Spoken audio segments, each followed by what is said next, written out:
Montgomery County 911, where's your emergency? I just stabbed myself and I killed my 2 children. You stabbed yourself and killed your 2 children? Mm-hmm. Okay, and what's your name? Brandi Worley.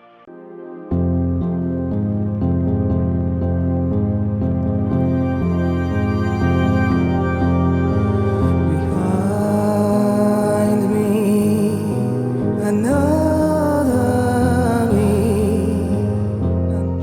Viewer discretion is advised for this educational documentary.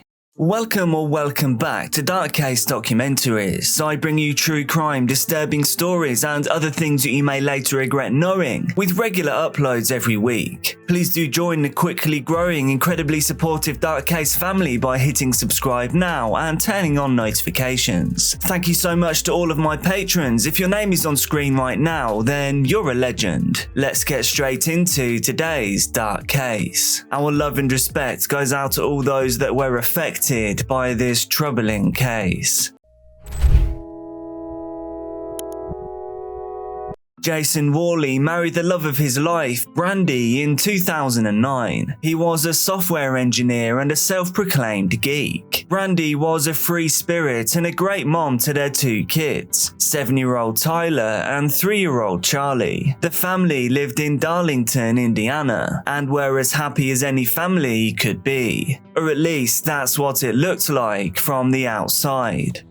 Behind closed doors, it wasn't all happy families. In 2015, things had started to grow tense. Jason had taken on more responsibility at work and was now working 60 hours per week. He was stressed, but he couldn't help but notice that Brandi was withdrawn. The 2 of them were now bickering more than ever. Jason wondered whether the 2 of them were growing apart, or whether there was more to it. In May, he noticed that she had added a password to her phone. When he confronted her about it, she told him she was planning his Father's Day present, and she simply didn't want to ruin the surprise. She couldn't keep a secret from him, and less than a week later she told him that she was having their neighbour, a contractor, build a home office for Jason as a present. So maybe he was just overthinking. However, as nice as the surprise seemed, Brandi's behaviour was becoming more and more suspicious. She'd put her phone away suddenly if he came into the room. She was always texting and smiling at her phone. Jason was growing more anxious and he knew something wasn't right. He checked her phone on one occasion when she'd left it unlocked, and he found out that the person she was texting was indeed their neighbour, the contractor. However, the messages were not about the home office she was planning to build for Jason. As time went by, the neighbour would spend more and more time at the couple's home, but his office didn't seem to be moving forward at all. Jason needed to know that he wasn't just being paranoid, so he installed an anti-theft app on Brandi's phone, telling her he was installing an antivirus. This way he could manually find her phone whenever he needed to from his own device. He also set a backup of her messages to his computer. He watched his wife text as she tried to meet up with a neighbour, unsuccessfully. He also watched as Brandi made more plans to go to a show with a neighbour's girlfriend, leaving the men alone together to watch the children. That evening, he watched as she texted the neighbour while he was sat across the room from him. The nature of the messages was now intimately charged, and they were trying to arrange a time and place to meet. Then they did something that broke Jason's heart completely. They mentioned love. This wasn't just a physical thing. They were talking about love. Jason decided to confront them all when the women returned from the show. Brandi denied everything while the neighbour's girlfriend was in shock. Jason told Brandi that he'd had enough. He wanted out of their marriage. Brandi saw her whole life crumbling, and seeing that denying everything wasn't working, she adopted a more defensive approach. She blamed her husband for working too many hours and that she felt lonely. So she turned to the neighbour for company. She also told Jason that if they got a divorce, she'd make sure that he'd never get to see his children again. saying she would somehow prove that he was an unfit parent. He was terrified of losing his kids. After many fights, they decided on a temporary separation. This was in order to give themselves the time and space to think about what their next step may be. Jason would stay in their home and Brandi would take the children and stay at her mother's house. But this separation only made things worse. Brandi told the children that Daddy was mad at her, and that was the reason why they had to move out. Jason went to his in-laws' house to see his kids, only to find them crying and confused as to why their daddy didn't want to live with them anymore. So, in order to keep his children with him, Jason decided to stay with Brandi, burying the affair somewhere deep in his mind and simply trying not to think about it. His wife had won, and she knew it. She made him apologize to their neighbour, and he did as he was told for the sake of his children. But although Brandi had sworn it was all over, Jason couldn't forget the affair and lived in constant fear of making her unhappy. But this fear became real when he caught Brandi texting the neighbour again just months later. On Friday the 28th of October 2016, Jason took to the online forum Reddit to ask for advice. He posted as Jason in Hell, sharing his story. He said, "I still think about it constantly. This is going to sound stupid, but I feel like I have a part of my brain that I can't shut off that's always thinking. Ever since this incident, the only thing it thinks about is her and him, and if I did the right thing." Jason mentions how his job performance has been severely affected by this. He can't sleep and he's more stressed than ever. He says he's afraid that begging her to stay with him for the kids has been a massive mistake. But if he were to ask for a divorce after taking her back, it would only make her more vindictive and use her children against him once more. Jason could sense that his wife would do anything to prevent a divorce from being real. The general advice from Reddit was to find a good lawyer and get out of that marriage as soon as possible. And in fact, her infidelity would help him keep custody of the children, and that she couldn't stop him from seeing them. Users on Reddit were supportive, more supportive than he could have expected. Some of them said, "I cannot believe you stayed with her. I cannot believe you apologized to the neighbor. Staying in a marriage for the sake of the kids never works out. She is poison in your life. Get rid of it." While some of the comments were harsh, they gave him the courage he needed to go on with the divorce. On November the 1st, Jason posted an update telling everyone he was meeting with an attorney the following week. He was getting himself and his kids out of that relationship. That was the last thing that Jason in Hell would post on that thread. On November the 15th, Jason told Brandi that he wanted a divorce and that he was going to fight for the children. This completely blindsided Brandi. She just didn't see it coming. She had thought that her husband was under the thumb, but after years of walking on eggshells around her, he finally stood up to her. And after her ongoing affair, she began to realize that he had a good chance of winning custody of the children. It wasn't a nice conversation for Jason, but he'd done it. He'd taken control and he was putting himself and the kids first. The next day, he was determined to put on a united front for Charlie and Tyler. That evening, it was Charlie's dance recital and the family attended together. After they came home, while Jason was fixing dinner for the children, Brandi headed to Walmart to pick up some materials for one of Tyler's school projects. After dinner, the children were put to bed in their rooms, and given the impending divorce, Jason was sleeping in the basement on an air mattress, while Brandi took the bedroom. It wasn't ideal, but at least Jason was still with his kids, and to him that was all that mattered. The Worley family went to sleep, and the house fell silent. At 4 a.m, Jason awoke to blood-curdling screams. Terror flooded through his body as he flew up the basement stairs, and there he found his mother-in-law wailing. Why would she even be there? Time slowed to a halt at that moment for Jason. He pieced together what had just happened. He found his mother-in-law in the kitchen. She was crying and screaming that the children were dead. In the living room on the couch, Jason found his wife covered in blood. She looked at him and told him, "Now you can't take the kids from me." He fell to the ground in a heap.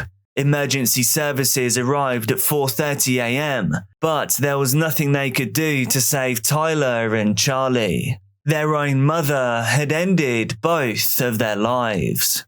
Brandi Worley was taken to hospital and treated for self-inflicted wounds, from which she recovered quickly. Once out of the hospital, she was arrested and charged with 2 counts of felony murder. Our detectives are still in the process of interviewing witnesses in this case, and a detective will be attempting to interview Brandi Worley as soon as her medical condition allows. I can't imagine the pain and the grief that these families are experiencing this morning.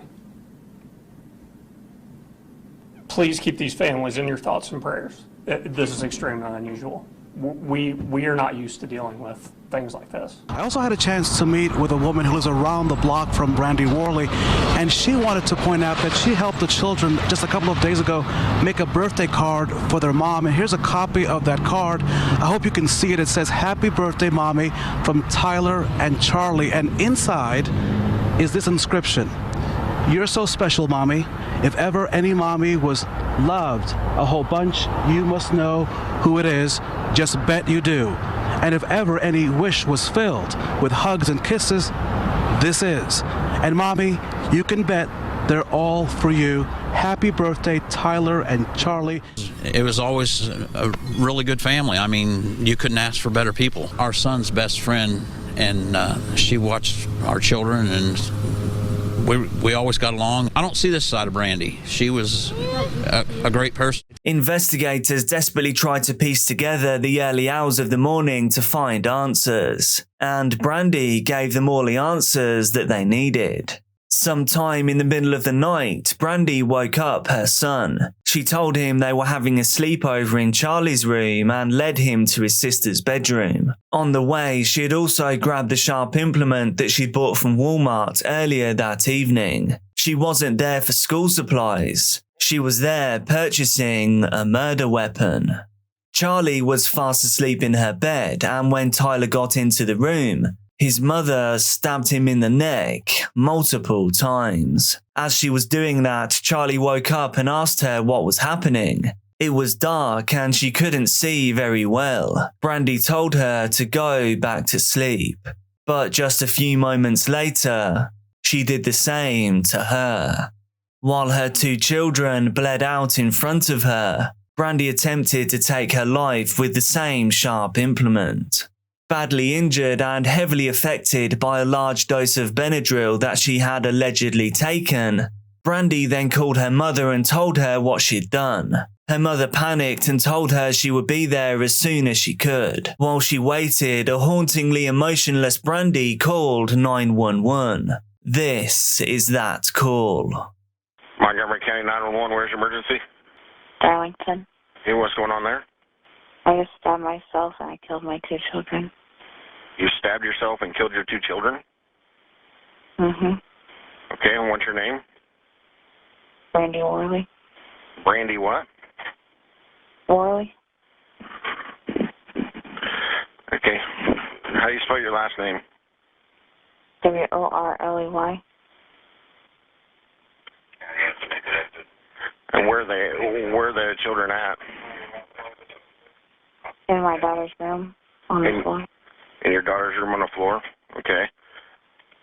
What's your phone number, Brandi? And what caused you to do this today? My husband wanted a divorce and wanted to take my kid. I won't let him have my kid. Okay, and how old are your children? 7 and 3. 10 and 3? 7. 7 and 3? Mm-hmm. Okay. And where did you stab yourself at? In the neck. Okay. Are you bleeding? Yeah, there's blood everywhere. Okay, and where are you at? In my living room. You're in your living room? Mm-hmm. Okay, and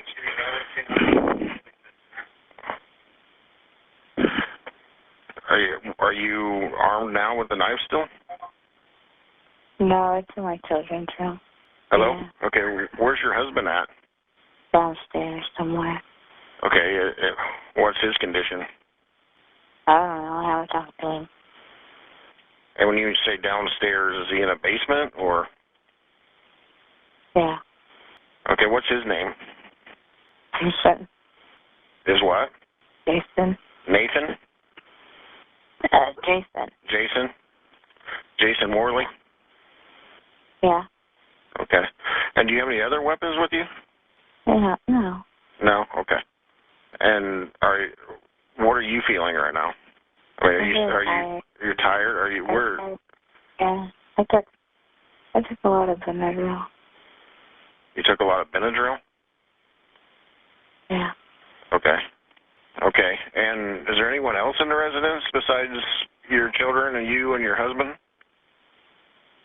I called my mom. You called your mom? What did she say? I hang up and call 911 and she'd be here in a second. Jason, who had finally decided to free himself from the marriage for a better life with his kids, was now living his very worst nightmare. Earlier in the evening, Brandi had told him to sleep on the couch. If he had slept on the couch instead of in the basement, would he have heard their last moments? Would he have been able to save them? Or would he have perished with them? I'm sure these questions will haunt him for the rest of his life. Brandi initially pleaded not guilty, planning to claim she was legally insane. However, no one was buying it. She eventually changed her plea to guilty. In March 2018, she was sentenced to 120 years for the murder of her own 2 children. During the sentencing hearing, the judge said, "Sometimes there's no explanation. Darkness is in this world and it penetrates our minds and our hearts." As of today, Brandi is locked up at the Indiana Women's Prison in Indianapolis. She will remain there until her final days. In a final Reddit update, Jason touched on the sentencing under a different username. He said that no sentence, however tough, would bring his children back, and a death sentence would have given her what she wanted and failed to do to herself. He said he doubted a life sentence would have changed her mind. She had always been proud of living with no regrets. In his post, he updated everyone on how he was feeling. His life had been a constant struggle since he had lost his children.